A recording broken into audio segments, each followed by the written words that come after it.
Karibu wapenzi wasikilizaji tuweze kupata wasifu wake Raila Odinga. Unapozungumzia siasa za nchini Kenya, jina lake Raila Amolo Odinga haliwezi kosa kutajwa. Raila Amolo Odinga. Raila Odinga amekuwa kwenye siasa kwa zaidi ya miongo minne na amekuwa serikalini vile kwenye mrengo wa upinzani, na kiongozi huyu wa muungano wa vyama vya mrengo wa Azimio ndiye kiongozi wa upinzani kwa sasa. Bwana Odinga ambaye ni mwana wa aliyekuwa makamu wa rais wa taifa hili la Kenya wa kwanza marehemu Jaramogi Odinga amejaribu bahati yake katika kinyang'anyiro cha kuwania kiti cha uraisi katika taifa letu la Kenya kwa mara 5 bila mafanikio. Mara ya kwanza Bwana Raila Odinga kujaribu bahati yake kuchukua uongozi wa taifa hili ilikuwa ni mwaka 1997, na wakati huo walikuwa wakishindana na hayati Daniel Toroitich Arap Moi.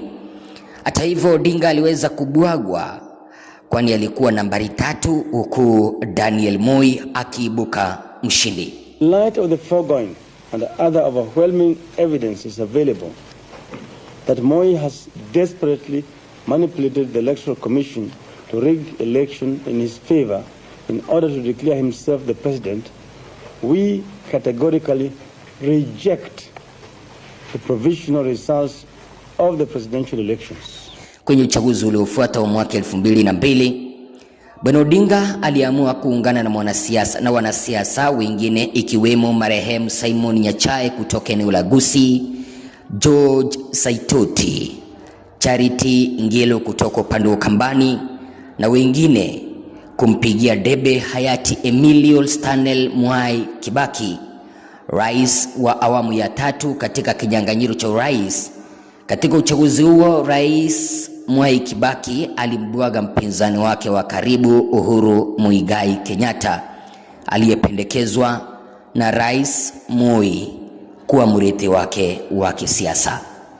Baada ya kuunda serikali ya NAK mnamo mwaka 2005, Bwana Raila Odinga pamoja na wandani wake waliweza kujiuzulu kutoka serikalini ama kutoka kwa serikali ya NAK iliyokuwa inaongozwa na Mwai Kibaki kwa madai waliweza kusalitiwa na Mwai Kibaki. Kulingana na maelewano kati ya hawa viongozi ni kwamba Bwana Odinga angeteuliwa kuwa waziri mkuu, wazo ambalo Kibaki aliweza kulipuuzilia mbali baada ya kuweza kuchukua hatamu za uongozi.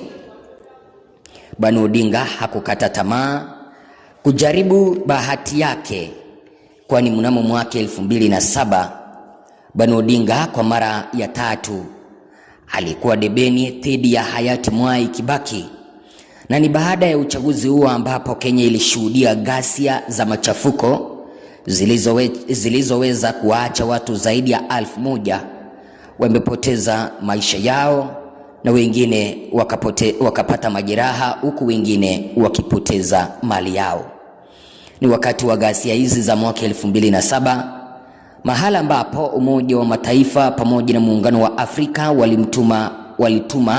walituma ujumbe ukiongozwa na aliyekuwa katibu mkuu wa muungano huo wa mataifa marehemu Kofi Annan, lengo likiwa kuleta amani nchini Kenya.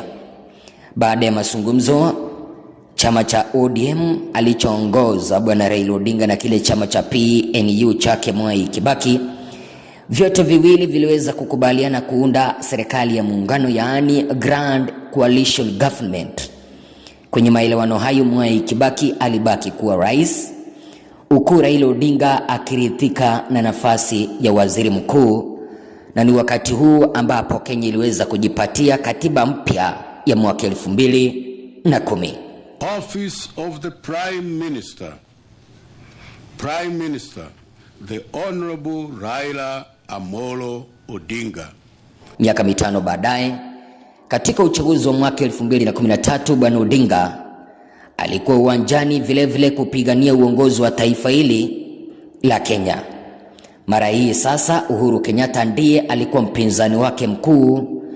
Hata hivyo, kwa mara nyingine Raila Odinga alipoteza uchaguzi huo kwa vile tayari mahakama ya upeo, yaani Supreme Court kwa lugha ya Kimombo, ilikuwa imetwikwa jukumu la kusikiliza na kuamua kesi za uchaguzi wa urais.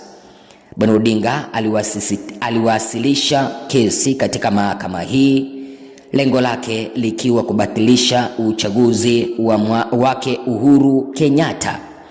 Hata hivyo, hili alikuweza kufua dafu kwa majaji wa mahakama alilokuwa likiongozwa naye jaji mkuu Daktari Willy Mutunga. Waliweza kutupilia mbali kesi yake Raila Odinga na kumtangaza Uhuru Kenyatta kuwa mshindi. As to whether the third and fourth respondents were validly elected and declared as president-elect and deputy president-elect of the Republic of Kenya respectively by the second respondent in the presidential elections held on 4th March 2013, it is the decision of the court that the third and fourth respondents were validly elected. Although we may not agree with some of its findings, and despite all the anomalies we have pointed out, our belief in constitutionalism remains supreme. Casting doubt on the judgment of the court could lead to higher political and economic uncertainty and make it more difficult for our country to move forward. We must soldier on in our resolve to reform our politics and institutions. So, ladies and gentlemen, it is my hope that the incoming government will have fidelity to our constitution and implement it to the letter for the betterment of our people. And in this regard, I wish the President-elect, Honorable Uhuru Kenyatta, and his team well. Katika uchaguzi wa mwaka 2017, Raila Odinga, mwana wake wa makamu wa rais wa kwanza Jaramogi Oginga Odinga, kwa mara ya 4 mfululizo sasa alikuwa debeni, mpinzani wake mkuu bado akiwa rais mstaafu Uhuru Kenyatta.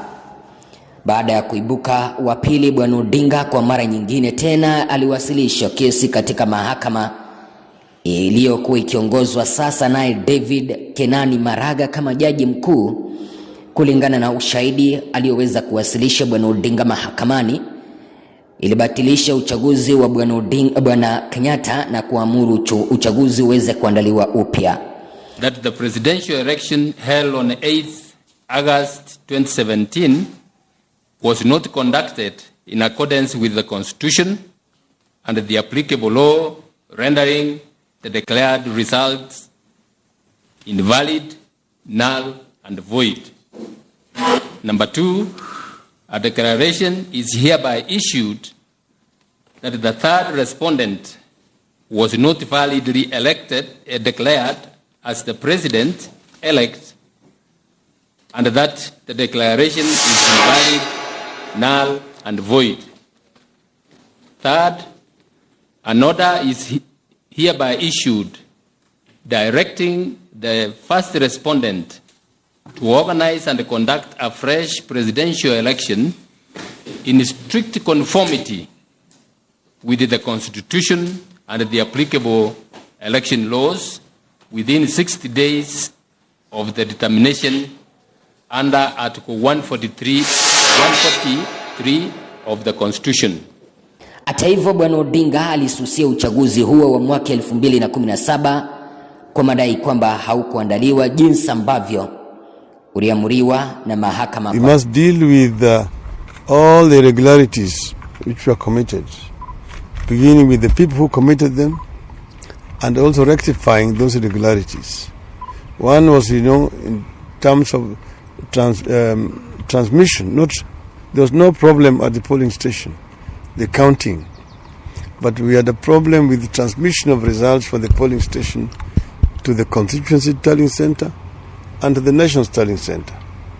And then the other one is from the constituency tallying center to the national tallying center. Those days where there's a problem, that's from 34As and 34 Bs.